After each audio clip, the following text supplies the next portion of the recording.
வணக்கம் மக்களே, welcome to the பென்ஸ் ஷோ. இன்னைக்கு ஷோல நம்ம பார்க்க போறது பிரவீன் கூடு ஷாப்பு அப்படின்ற ஒரு மலையாள மூவியோட ரிவ்யூ. இந்த படம் பார்த்தீங்கன்னா ஆல்ரெடி தியேட்டர்ஸ்ல ரிலீஸ் ஆன ஒரு படம்.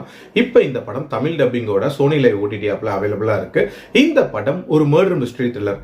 அதாவது ஒரு கல்லுக்கடையில் நடக்கக்கூடிய ஒரு கொலை பண்ணது யாரு அப்படின்ற தீம்ல நகரக்கூடிய ஒரு கதை. ஆக்சுவலா இந்த படத்தோட ஸ்டார்டிங்லேயே பார்த்தீங்கன்னா ஒரு பிளசண்டான ரெய்னி நைட்டை காட்டுறாங்க. அதுலேயும் ஒரு இதமான சாங் ஒன்று ஓடிட்டு இருக்கு. சூப்பரான ஃபீலாக இருக்கே அப்படின்னு கொஞ்சம் உத்து பார்த்தா ஒரு கல்லுக்கடையை ஃபோக்கஸ் பண்ணி காட்டுறாங்க. அந்த கடைக்குள்ள ஒரு நபர் துடிக்க தூக்கில் தொங்கிட்டு இருக்காரு. யார் அந்த நபர் அப்படின்னு பார்த்தீங்கன்னா அந்த கல்லுக்கடையோட ஓனர். இவரை யாராவது கொலை பண்ணாங்களா இல்லை இவரே தற்கொலை பண்ணிக்கிட்டாரா அப்படின்ற மாதிரியான ஒரு கேள்வியோட தான் இந்த கதை தொடங்குது. இதை இன்வெஸ்டிகேட் பண்ண வரக்கூடிய போலீஸ் ஆஃபீஸர் தான் நம்ம பேசில் ஜோசப். பேசில் ஜோசப்பை பொறுத்த வரைக்கும் தனக்கு சூப்பரான ஒரு இன்வெஸ்டிகேஷன் ஸ்கில் இருக்கு அப்படின்னு அவரே நினைச்சுக்கிறாரு. அதுக்கேற்ற மாதிரி வித்தியாசமான முறையில் இதை இன்வெஸ்டிகேட் பண்றாரு. அந்த இன்வெஸ்டிகேஷன் எப்படி போகுது, யாரெல்லாம் சஸ்பெக்டா லிஸ்ட் பண்றாங்க அண்ட் டுவர்ட்ஸ் தி எண்ட் எப்படி இதை ரிசால்வ் பண்றாங்க அப்படின்றத அந்த படத்தோட கதை. எனக்கு இந்த படத்துல பிடிச்ச விஷயம் அப்படின்றது அந்த ஆம்பியன்ஸை செட் பண்ண விதம். அதாவது ஒரு கல்லுக்கடையில ஒரு கொலை நடக்குது அப்படின்னும் போது சும்மா அந்த கல்லுக்கடையில 4 பேர் உட்கார்ந்து குடிச்சிட்டு இருக்காங்க அப்படின்ற மாதிரி காட்டாம அந்த கல்லுக்கடைக்கு ஒரு டீடைலிங் ஒன்று வச்சிருப்பாங்க.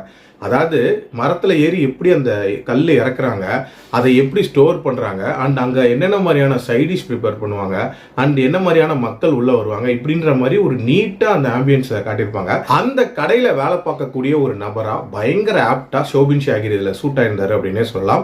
ஒரு மாதிரி பிசிக்கலி சேலஞ்சு ரோல் அப்படின்ற மாதிரி தான் ஒரு ரோல் இதுல பிளே பண்ணியிருப்பாரு. ஸோ அவருக்குள்ள நிறைய இன்ட்ரெஸ்டிங்கான ஸ்கில்ஸ் இருக்கு அப்படின்றதும் போக போக வெளியே வர மாதிரி காட்டியிருப்பாங்க.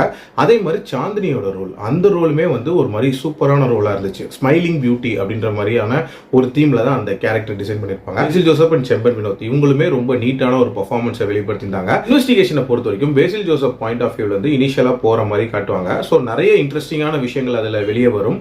ஆல்சோ இன்டர்வல் பிளாக்ல ஒரு முக்கியமான ட்விஸ்ட் ஒன்று வெளியே வரும். அதுவுமே ரொம்ப நீட்டா ஒர்க் அவுட் ஆயிடுச்சு.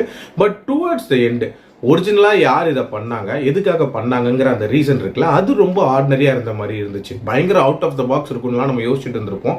பட் ரொம்ப ஆர்டினரியா அதை கன்வே பண்ணியிருந்தாங்க. அதை பண்ண விதம் ஒரு மாதிரி டிஃப்ரெண்டா இருக்கணும் அப்படின்ற மாதிரி மெனக்கட்டிருக்காங்க. பட் அதுலயுமே கொஞ்சம் வளவலன்னு போன மாதிரியான ஒரு ஃபீல் அப்படின்றதுமே இருந்துச்சு. ஓவரால் இது ஒரு டீசென்டான மர்டர் மிஸ்ட்ரி த்ரில்லர். பட் மலையாள ஃபிலிம் இண்டஸ்ட்ரியில வரக்கூடிய அந்த மர்டர் மிஸ்ட்ரியோட ஸ்டாண்டர்ட் இருக்குல்ல, அதை கம்பேர் பண்ணும்போது ஸ்லைட்லி கொஞ்சம் பிலோ பாரா இருக்கலாம். பட் ஸ்டில் குட் வாட்ச் தான் நான் சொல்லுவேன்.